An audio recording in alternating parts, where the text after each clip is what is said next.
Hello everyone, welcome back my YouTube channel study with Hussain. आज हम बात करने वाले हैं रेनल फेलियर के बारे में, यानी कि किडनी फेल किस किस कंडीशन में हो जाती है, कैसे कैसे किडनी फेल होती है और ये किडनी का फेल होने के कारण क्या होते हैं। तो चलिए स्टार्ट करते हैं। तो पहले बात करते हैं कि renal failure refers to failure of excretory function of kidney. It is usually characterized by the decrease in glomerular filtration rate, यानी कि रेनल फेलियर की कंडीशन में जो एक्सक्रिएट करता है, यानी कि जो एक्सक्रिएट करते हैं हमारा ये यूरिन जो होती है, ये यूरिन को जो निकालती है किडनी यहाँ से एक्सक्रिएट करती है यूरेटर के थ्रू, उनको निकालना बंद कर देते हैं और ग्लोमेरुलर फिल्ट्रेशन रेट को ये डिक्रीज कर देते हैं। यानी कि इनके ग्लोमेरुलर फिल्ट्रेशन, ये जो ग्लोमेरुलस होता है यहाँ पर, ये किडनी होता है, किडनी के अंदर यहाँ पर मेडुला होता है और मेडुला के अंदर यहाँ पर जो होते हैं, यहाँ पर हमने यहाँ से जूम करके दिखाया है, यहाँ पर हम देख सकते हैं कि ये जो है यहाँ पर ये किडनी का ये जो है नेफ्रॉन है, ये नेफ्रॉन है पूरा यहाँ तक नेफ्रॉन, और ये नेफ्रॉन के बाद ये जो है ये पूरा हमारा ग्लोमेरुलर फिल्ट्रेशन है, ग्लोमेरुलर कैप्सूल है। ठीक, तो ग्लोमेरुलर फिल्ट्रेशन रेट डिक्रीज हो जाता है तो इसको, ठीक है। सो GFR यानी कि glomerular filtration rate is considered to as the best index of renal failure, यानी कि ग्लोमेरुलर फिल्ट्रेशन रेट जो कंसिडर होता है वो बेस्ट इनबॉक्स है, यानी कि इंडेक्स ऑफ रेनल फेलियर का। हाउ एवर, किंतु decrease in GFR in not affected much during the internal initial stage, यानी कि रेनल फेलियर के इनिशियल स्टेज में जो होता है, शुरू के स्टेज में जो होता है, ये ज़्यादा इफेक्टेड नहीं होती है।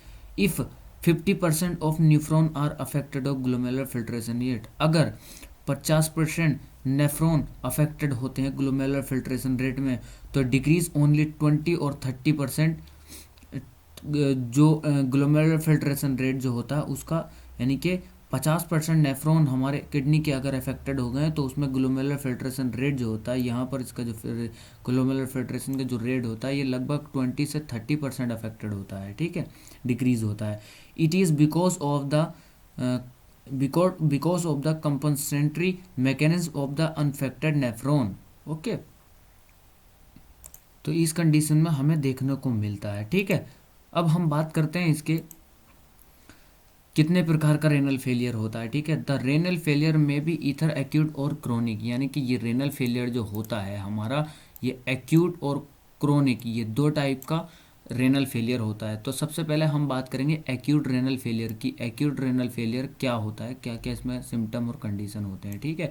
तो acute renal failure is the abrupt of sudden stoppage of renal function, यानी कि अचानक रेनल फंक्शन जो किडनी के फंक्शन होते हैं वो स्टॉपेज हो जाते हैं, स्टॉप हो जाते हैं, रुक जाते हैं एक्यूट रेनल फेलियर में। तो it is often reversible with in few days or 2 week or few week.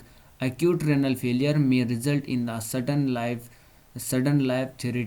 reacting in the body with the need to emergency treatment। यानी कि कहने का मतलब है एक्यूट रेनल फेलियर जो होता है ये अक्सर, यानी कि अक्सर जो रिवर्सिबल होता है, यानी कि कुछ दिनों में और कुछ दिनों में या कुछ वीक में ये ठीक हो जाता है। एक्यूट रेनल फेलियर इसका रिजल्ट होता है सडन लाइफ थ्रेटिंग रिएक्टिंग हो जाती है, इसमें बॉडी अफेक्टेड होती है with the need of emergency treatment, और इसमें जो होता है एक्यूट रेनल फेलियर में इमरजेंसी ट्रीटमेंट की ज़रूरत होती है। ओके, तो यहाँ पर हम इसके अगर काउजेस की बात करें, अगर इसके हम काउजेस देखें, यहाँ पर एक्यूट रेनल फेलियर के काउजेस क्या क्या होते हैं, यहाँ पर इसके काउजेस की बात करेंगे तो सबसे पहले इसका काउजेस होगा एक्यूट नेफ्राइटिस, यानी कि इन्फ्लामेशन ऑफ किडनी। किडनी का इन्फ्लामेशन यहाँ हमको देखने को मिलेगा, किडनी इन्फ्लामेशन हो गई, यहाँ पर हम देख सकते हैं इसका किडनी इन्फ्लामेड हो गई है। यहाँ पर इसके ये जो नेफ्रॉन है, यहाँ पर नेफ्रॉन अफेक्टेड हो गए हैं पूरे, ये ब्लैकिश जो दिखाई दे रहे हैं ये पूरे नेफ्रॉन यहाँ पर अफेक्टेड हो गए हैं, ये एक्यूट रेनल फेलियर का साइन है, ठीक है। यहाँ पर ये देखिए सब में यहाँ पर होगा ये ब्लू जो, ठीक है, यहाँ पर। तो इसका जो होगा यहाँ पर एक्यूट नेफ्राइटिस होगा, यानी कि इन्फ्लामेशन ऑफ किडनी में इन्फ्लामेशन होगा विच usually develop by the immune reaction, जो इम्यून रिएक्शन के कारण डेवलप होता है, ठीक है।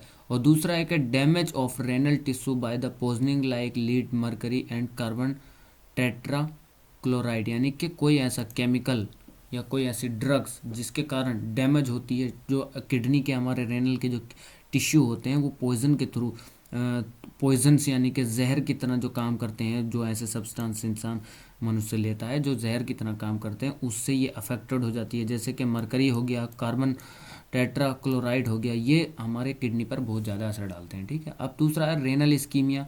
रेनल इस्कीमिया क्या होता है? Which develop during the circulatory shock. Renal ischaemia का मतलब होता है यानी कि रेनल में हमारी किडनी में ब्लड की सप्लाई रुक जाती है, जो डेवलप होती है ड्यूरिंग यानी कि सर्कुलेटरी शॉक के दौरान। अब देखते हैं कि यहाँ पर चौथे नंबर पे एक्यूट ट्यूबुलर नेक्रोसिस। ठीक है। तो acute tubular necrosis, necrosis of the tubular cell in kidney, यानी कि ट्यूबुलर सेल की जो किडनी होती है, हमारे किडनी की जो ट्यूबुल सेल्स होती हैं वो जो होती हैं उनमें नेक्रोसिस हो जाता है यानी कि इन्फेक्शन हो जाता है। ठीक है। कॉज्ड बाय द बर्न यानी कि जैसे जलने की वजह से, हेमरेज की वजह से, स्नेक काटने की वजह से, यानी कि सांप काट लेता सब जहर उसमें पॉइजन पहुंच जाती है तो इसकी वजह से, toxin and drug like diuretics, यानी कि कुछ ड्रग्स ऐसी होती हैं, ड्रग ज़्यादा यूज़ करने की वजह से, जैसे डायरेटिक्स मेडिसिन ज़्यादा यूज़ करने से ये अफेक्टेड हो जाती हैं, उसके ट्यूबुल्स अफेक्टेड हो जाते हैं। ठीक है। अब यहाँ पर 5वें नंबर पर सीवर ट्रांसफ्यूजन रिएक्शन की वजह से हो सकता है, ट्रांसफ्यूजन रिएक्शन की वजह से सीवर। और नंबर 6 पे है कि sudden fall in the blood pressure, जब अचानक ब्लड प्रेशर गिर जाता है ड्यूरिंग हेमरेज की वजह से, या डायरिया की वजह से, या सीवर बर्न एंड कालरा की वजह से, अचानक जो हमारा ब्लड का फ्लो गिर जाता है उसकी वजह से ये फेल हो सकता है। ठीक है। अब यहाँ पर हम देखते हैं ये कंडीशन हो जाती है। ठीक है।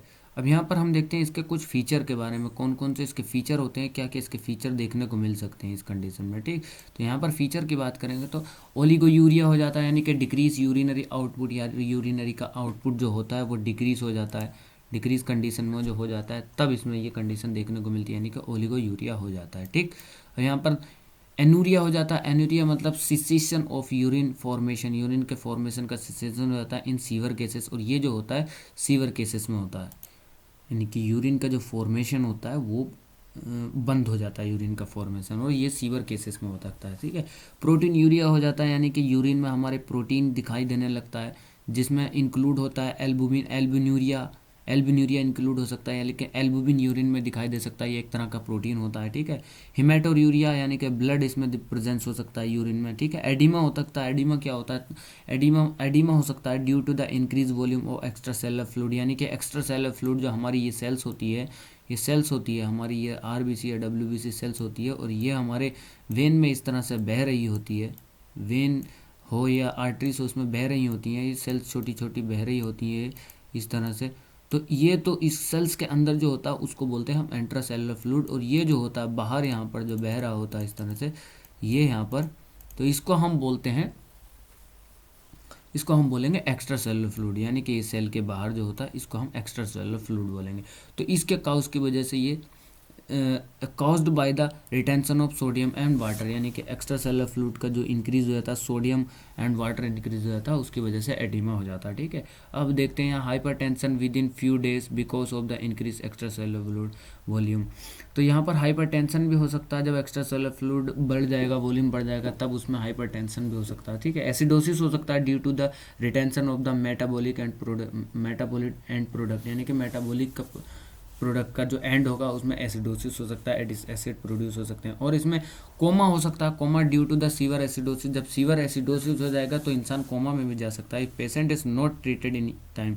अगर पेशेंट का टाइम पर ट्रीटमेंट ना किया गया तो इसमें जो हो सकता है ये कोमा में जा सकता है, और डेथ हो सकती है 10 से 14 दिन में इसकी डेथ भी हो सकती है। ठीक है। अब दूसरे नंबर पर हम यहाँ पर देखते हैं chronic renal failure. Chronic renal failure क्या होता है? इस तरह से देखिए किस तरह से किडनी हमारी पूरी क्रोनिक हो गई है, डैमेज हो गई है, यहाँ पर हम देख सकते हैं बड़ी आसानी से। ठीक है। ये अलग ही दिखाई दे रही है।